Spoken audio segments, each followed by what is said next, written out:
Okay. Naga అనే పేరుతో ఉన్నారు. లెట్స్ టాక్ టు నాగా గారు. హాయ్ నాగా గారు. హలో మనోహర్ గారు, నా యెస్. మాట వినపడుతుందండి? యెస్. చెప్పండి సార్. ఓకే, నైస్ అండి. నేను మీ ఛానల్ని రీసెంట్గా డిస్కవర్ చేశానండి. నాకు మీరు చేసే వీడియోలు బాగా అనిపిస్తున్నాయి. వింటున్నాను. అయితే నేను యూరోప్లో ఉంటానండి. అయితే ఎక్కువ నాకు ఏమనుమానం వచ్చేదంటే, ఇండియా వచ్చినప్పుడు జనాలు కొంచెం తేడాగా కనిపించేవారు. మా అన్నయ్య వాళ్ళతో కానీ, ఫ్యామిలీతో కానీ డిస్కషన్స్ అన్నీ కొంచెం I felt like I can't fit in anymore with Indian mentality. Then I realized that probably I brainwashed myself in Europe. Then I tried to get into their shoes and వాళ్ళలాగా ఆలోచించడం, వాళ్ళు ఎందుకు ఇట్లా ఆలోచిస్తున్నారని. అంటే వాళ్ళు okay believers అంటారా వాళ్ళు? అంటే రిలీజియన్ గురించి కాదండి, సహజంగా ఇప్పుడు అమ్మాయిల గురించి, ఆడవాళ్ళ గురించి ఆలోచన విధానం కానీ, ఓకే. చిన్న బట్టలు వేసుకోవడం వల్ల రేపులు జరుగుతున్నాయి అనుకోవడం కానీ, లేదంటే ఓకే. మేము ఓపెన్ మైండెడ్ అని చెప్పుకొని పని వాళ్ళకి వేరే గ్లాస్ ఇచ్చి మనం వేరే గ్లాస్ తో తాగడం కానీ, ఇట్లాంటివి అనమాట. సో నాకు బాగా ఊరికెళ్ళి ఇంట్లో ఉండాలంటే చాలా అన్కంఫర్టబుల్ గా అనిపించేది మా ఫ్యామిలీతో. సో అయితే కాకపోతే నేను ఆ బ్యారియర్ని దాటాను. ఇప్పుడు నేను ఎక్కువ టైం స్పెండ్ చేస్తున్నాను ఊళ్ళో. అయితే లాస్ట్ టైం నేను ఇండియా వెళ్ళినప్పుడు నేను చిన్న రెనోవేషన్ వర్క్ చేసామండి ఇంటికాడ. అయితే మాకు చాలా మంది ఎంప్లాయీస్ అంటే ఈ టాపీ వాళ్ళు కానీ ఇట్లా ఇంటికి వచ్చి పనిచేశారు. అప్పుడు నేను నోటీస్ చేసింది ఏంటంటే అండి, ఇండియాలో మనకి ఒకళ్ళు అంటే ఇప్పుడు ఓనర్గా ఒక పని చేపించే అతను టాపీ మేస్త్రి మీద అథారిటీ చూపిస్తారు, డబ్బులు ఇస్తున్నారు కాబట్టి అనో, లేకపోతే లోవర్ క్యాస్ట్ అనో ఏదో ఒకటి.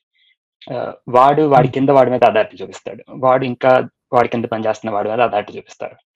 అయితే చివరిగా ఉన్నవాడు ఎవడి మీద అథారిటీ చూపిస్తాడు అంటే ఈగో సాటిస్ఫై చేసుకోవాలి కదా. సో ఏమైందంటే సెప్టిక్ ట్యాంక్ తవ్వాలండి ఇంటికాడ. అయితే వాళ్ళు ఎవరో పర్టికులర్ పర్సన్ అయితే తవ్వుతాడని చెప్పేసి అతను తీసుకొచ్చి తవ్విస్తుంటే అతను మంచినీళ్ళు అడిగాడు, బాగా ఎండేస్తుంది. అయితే నేను మామూలుగా నీళ్ళు తీసుకెళ్ళి ఇచ్చాను అనమాట, తాగాడు. తర్వాత టాపీ పనిచేసేవాళ్ళు మంచినీళ్ళు అడిగారు, నేను అదే వెసల్తో వాళ్ళకి మంచినీళ్ళు ఇచ్చాను అనమాట. So they refused to drink it. They refused to take it from me. So I didn't. నాకు బాగా కోపం వచ్చి I started drinking from it myself. అయితే నా క్వశ్చన్ ఏంటంటే, ఈవెన్ ఇప్పుడు అప్పర్ కాస్ట్ అని చెప్పుకునే వాళ్ళు కానీ, లోవర్ కాస్ట్ అని చెప్పుకునే వాళ్ళు కానీ, ఇంత బ్రెయిన్ వాష్ చేసుకోవడానికి అసలు ఎట్లా పాసిబుల్ అయిందంటారు? అంటే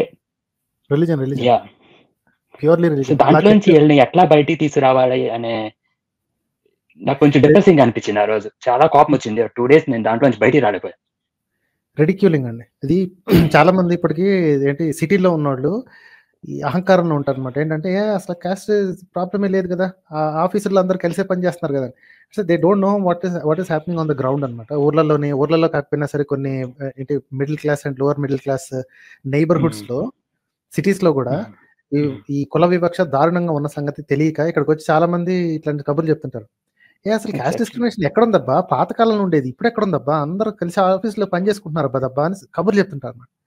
సో అన్ని కబుర్లేనండి, టోటల్ బోగస్ అది. ఎందుకంటే ఏంటి ఇంతకు ముందు 1,00,000 మంది చేసేవాళ్ళు ఇప్పుడు 1,90,000 మంది చేస్తున్నారు. ఇప్పుడు ఆ 10,000 మందిని చూపించిన అదిగో చూసావా తగ్గిపోయింది తెలుసా అని చెప్తున్నారంటే you're missing the entire point అన్నమాట.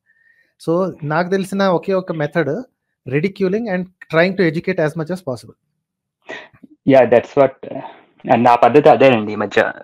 అంటే వాళ్ళని ప్రశ్నించడం, ప్రతిదాన్ని ఎందుకు ఇట్లా చేస్తున్నారు ఏంటి అని తెలుసుకోవడం, వాళ్ళు ఎట్లా ఆలోచిస్తున్నారు.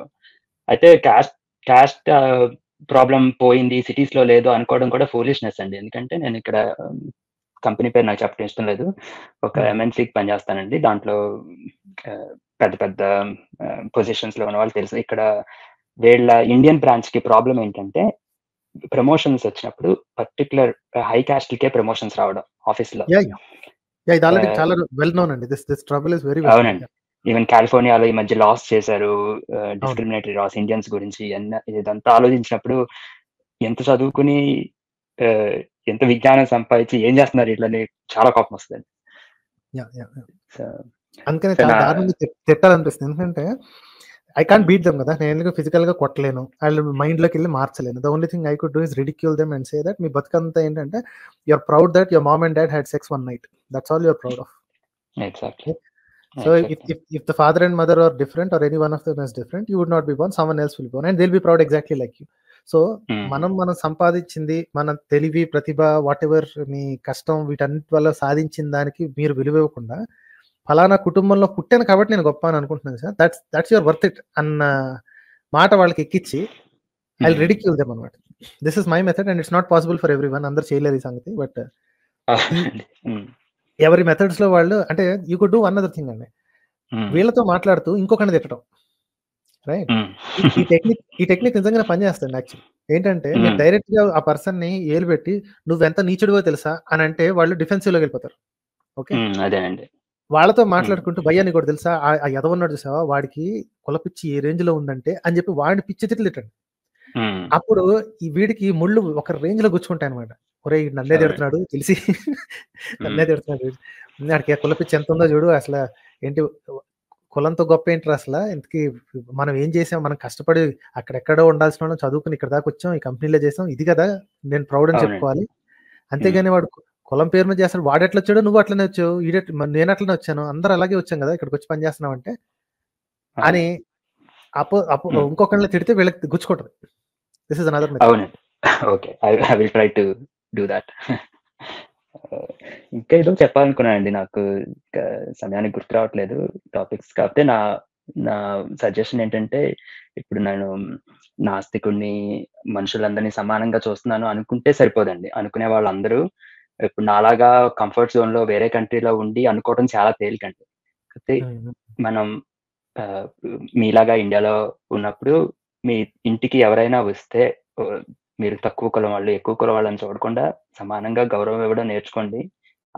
కొంచెం ఇబ్బందిగా ఉండొచ్చు, నాకు ఇబ్బందిగా అనిపించింది మొదట్లో, నేను ఇదంతా బయటకు వచ్చేటప్పుడు. కాకపోతే it will give you strength and I think it makes you better human being. We have to put it in practice అండి, అది చాలా ఇంపార్టెంట్. చాలా మంది చెప్తారు మాటల్లో, కానీ ప్రాక్టీస్ చేయడం చాలా ఇబ్బంది అవుద్ది. అవునవును, ఇది చెప్పే వాళ్ళకి కూడా కొన్నిసార్లు ఏంటంటే పెళ్లి దగ్గరకు వచ్చేసరికో, లేకపోతే కొన్ని ఇంపార్టెంట్ విషయాల దగ్గరకు వచ్చేసరికో ఎందుకో ఆ మనసు అటువైపు లాగేస్తుంటారు అన్నమాట జనాలకి.